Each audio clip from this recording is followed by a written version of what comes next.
Assalamualaikum warahmatullahi wabarakatuh. Waalaikumsalam warahmatullahi wabarakatuh.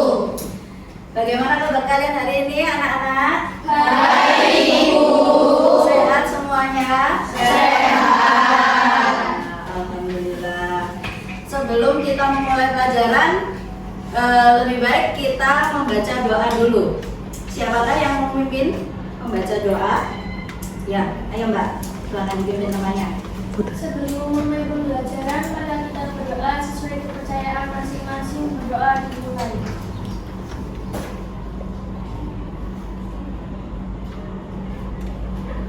Berdoa selesai. Sebelumnya Bu Luki absen dulu ya kehadiran hari ini. Devi Dwi Atika, Hadir. Dewi Aprilia, Hadir. Dewi Fauzia. Hadir. Apakah kalian masih ingat materi pembelajaran kita minggu lalu? Masih. Apa yang kita bahas minggu lalu? Membahas tentang perkembangan teknologi. Oh iya betul. Ada lagi selain perkembangan teknologi? Membahas teknologi yang digunakan pada ilmu kimia.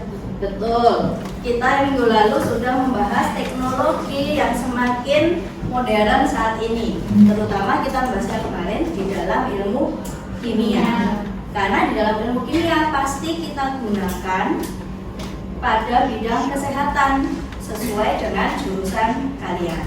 Gitu ya.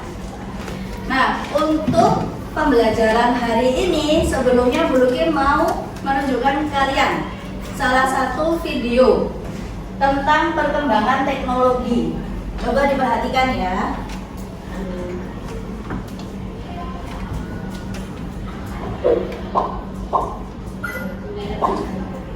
Apa hal pertama yang muncul di pikiranmu ketika mendengar kata AI atau kecerdasan buatan? Apakah AI jahat seperti di film Hollywood?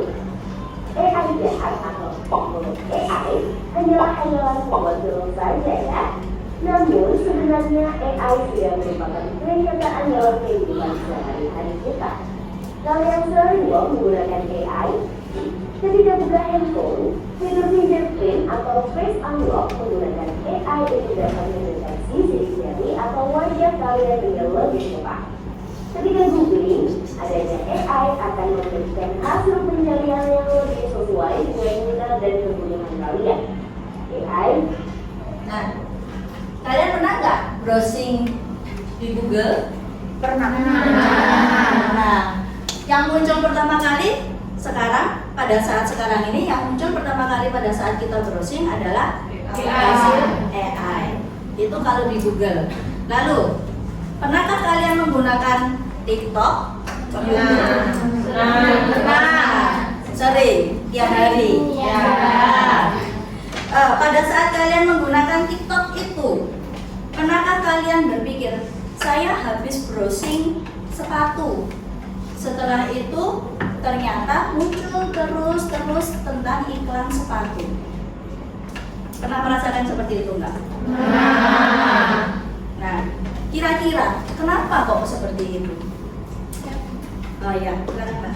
Menurut saya itu karena sistemnya TikTok seperti itu. Jadi sistem TikTok bisa membaca minat kita. Oh ya, sistemnya TikTok. Oke, ada lagi kira-kira? Saya pun Oke, ya Mbak. sering muncul karena algoritma dari media sosial sudah bisa mengetahui apa yang kita cari. Nah, algoritma media sosial, Mbaknya sudah lebih paham tentang algoritma. Padahal baru akan kita pelajari hari ini, tapi dia sudah paham, bagus. Lalu, kalau kita hubungkan dengan materi minggu lalu tentang ilmu kimia, pernahkah kita membayangkan, misal kita jadi seorang ilmuwan di bidang kesehatan. Kalian ingin menemukan suatu obat baru, satu saja obat baru. Kira-kira untuk menentukan rumus obat baru itu butuh berapa lama? Lama atau sebentar? Lama. Bisa sampai Bertahun-tahun. Nah, kira-kira ada cara nggak kalau kita mau mempersingkat waktu itu tadi? Ada yang bisa menjawab? Ada yang punya pendapat? Ya Mbak. Ada dengan cara memanfaatkan energi. Ya, cara memanfaatkan teknologi modern yang ada saat ini. Teknologi modern yang saat ini. Ya, teknologi terus berkembang sampai dengan modern saat ini. Yang paling modern, yang paling terbaru adalah AI ini, atau yang kalau dalam bahasa Indonesia itu disebut kecerdasan artifisial. Tuh. Nah, kita punya suatu kosakata baru ya, yaitu kecerdasan artifisial. Itulah yang akan kita bahas hari ini.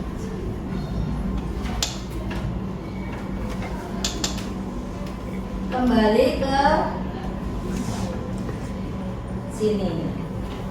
Nah, inilah yang akan kita pelajari hari ini. Oh, belum keluar ya.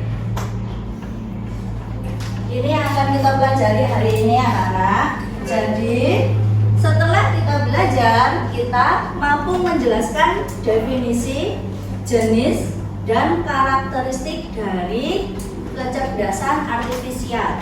Kalau kalian pasti lebih mudah membacanya AI, itu lebih terkenal. Yang dua, mampu mengidentifikasi kelebihan dan keterbatasan dari AI itu tadi. Lalu mampu menyimpulkan gunanya kecerdasan artifisial itu untuk apa? Buat manusia, buat kita. Itu ya. Nah, sampai sini kita tahu kan tujuan pembelajaran kita apa ya? Nah, selanjutnya Bu Yuki akan memberikan suatu masalah atau suatu studi kasus. Kembali lagi tadi untuk menemukan obat baru. Kita mau menemukan obat baru.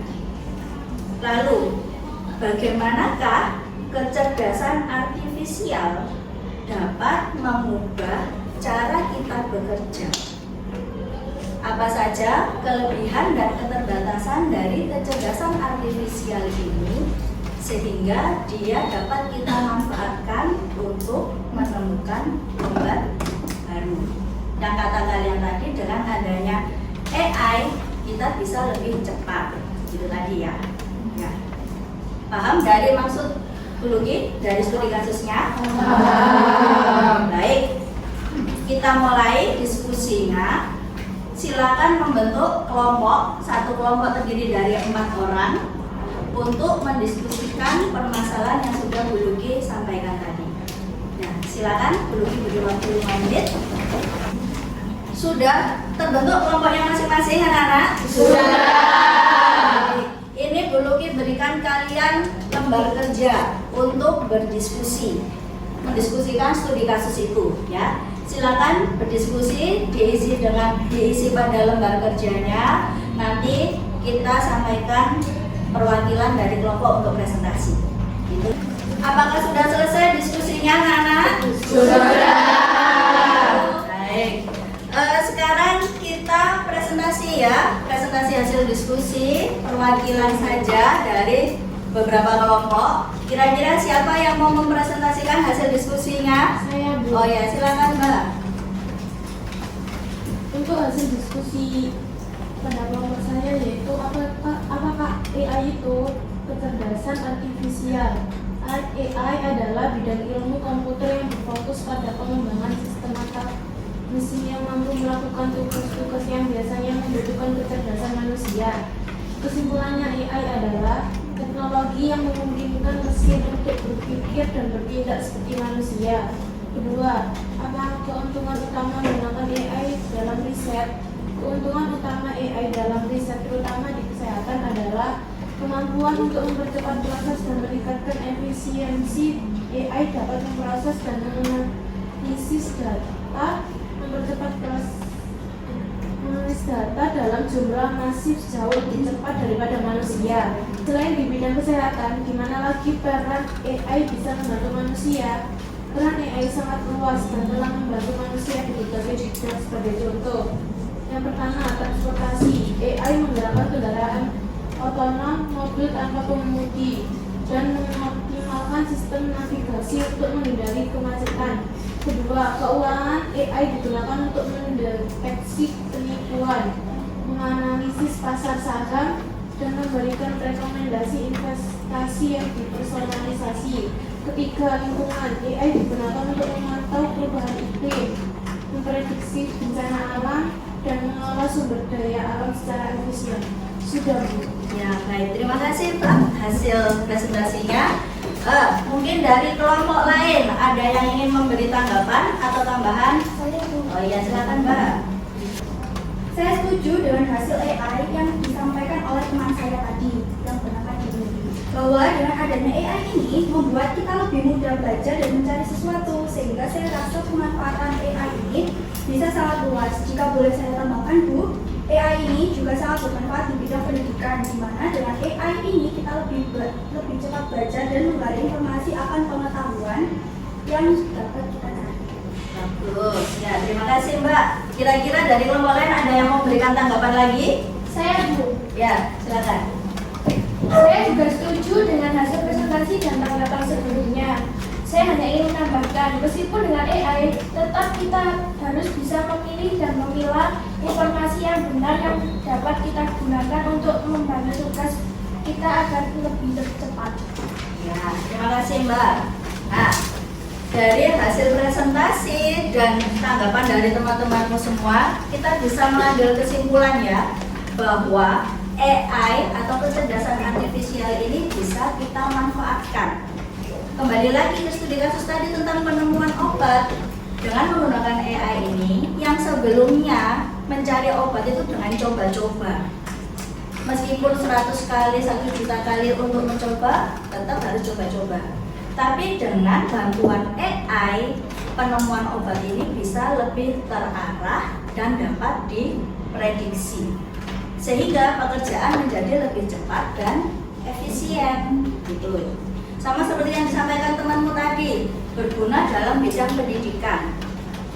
Kalian tadi berdiskusi pasti juga sambil browsing, mencari informasi.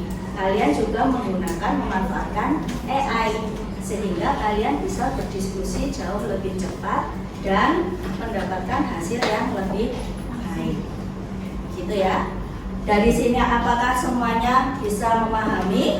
Nah, anak-anak, kita sudah sampai di akhir kegiatan diskusi dan pembelajaran hari ini.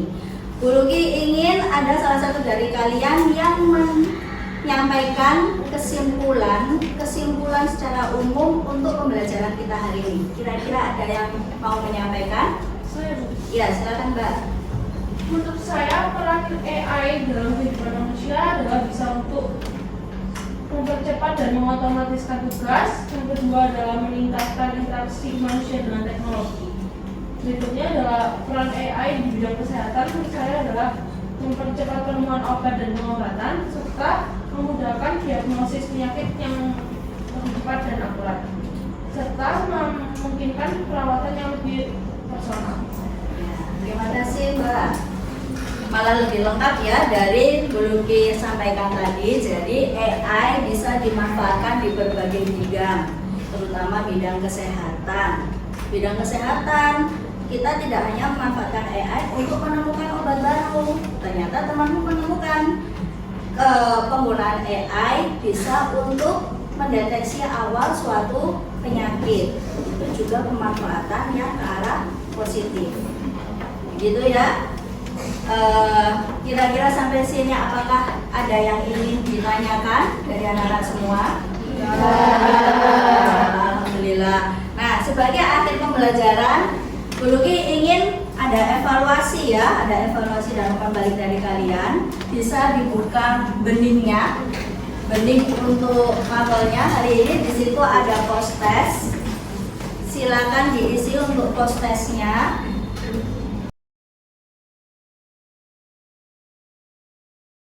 Ya, rangkaian pembelajaran hari ini sudah kita selesaikan dengan tepat waktu sesuai dengan jam pelajaran kalian.